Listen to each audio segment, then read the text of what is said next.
Hello friends, myself Verihi and welcome back to the channel Fun with Languages।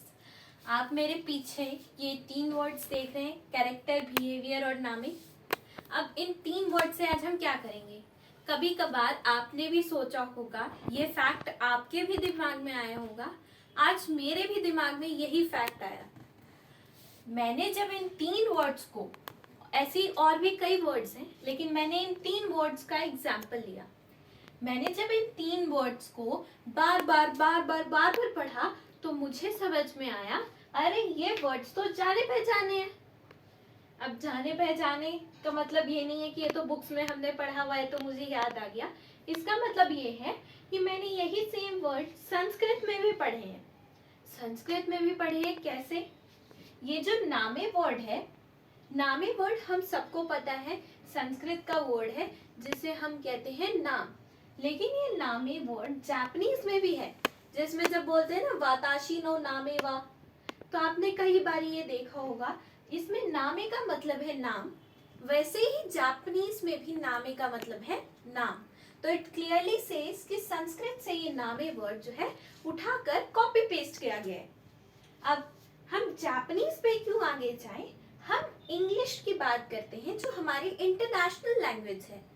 अब international language में ये character है और ये बिहेवियर है। कैरेक्टर को अगर आप जो व्हाट्सएप पे जो टेक्स्ट करते हैं उसके अकॉर्डिंगली देखा जाए तो चरित्र, चरित्र, चरित्र, क्लिक हुआ चरित्र। सेम वही चीज कैरेक्टर का मतलब क्या होता है? चरित्र, आपका आचरण। तो वही सेम ये जो वर्ड है ये संस्कृत से उठाकर इंग्लिश में कॉपी पेस्ट कर दिया। अब कैरेक्टर की तो बात हुई, चरित्र इसका क्लियरली हम कर सकते हैं। अब यही बिहेवियर के ऊपर चले जाते हैं। वही व्हाट्सएप टेक्स्ट पे आप जब वो लिखते हैं ना, अब बिहेवियर, व्यवहार, व्यवहार, व्यवहार, इससे क्या निकल के आया? व्यवहार। तो लो जी, हमें इससे समझ के आ गया कि हमारे ये जो 3 शब्द हैं ये संस्कृत के हैं और हमें क्या कहा जाता है? English is our international language. अब ये इंटरनेशनल लैंग्वेज कैसे है? इंटरनेशनल लैंग्वेज तो संस्कृत को होना चाहिए था, क्योंकि ऐसे सैकड़ों एग्जाम्पल हैं जो इंग्लिश या अदर लैंग्वेज जिसमें हम निकल के आते हैं कि वो संस्कृत से लिए गए हैं। तो अब इसका एकमात्र रीजन क्या है? एकमात्र रीजन क्या है कि वो लोग अपनी भाषा को बोलने में हिचकिचाते नहीं, लेकिन हम अपनी भाषा को बोलने में हिचकिचाते हैं। हम स्टार्टिंग से ही इंग्लिश की ओर फोकस करते हैं।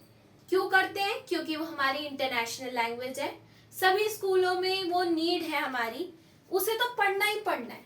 लेकिन जब हमारे पास ऑप्शन आता है कि हम संस्कृत ले लें, फ्रेंच ले लें या जर्मन ले लें, मोस्ट ऑफ द स्टूडेंट्स किसको प्रेफर करते हैं? संस्कृत को ना लेकर जर्मन या फ्रेंच की तरफ जाते हैं।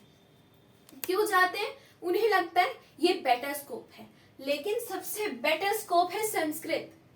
क्यों?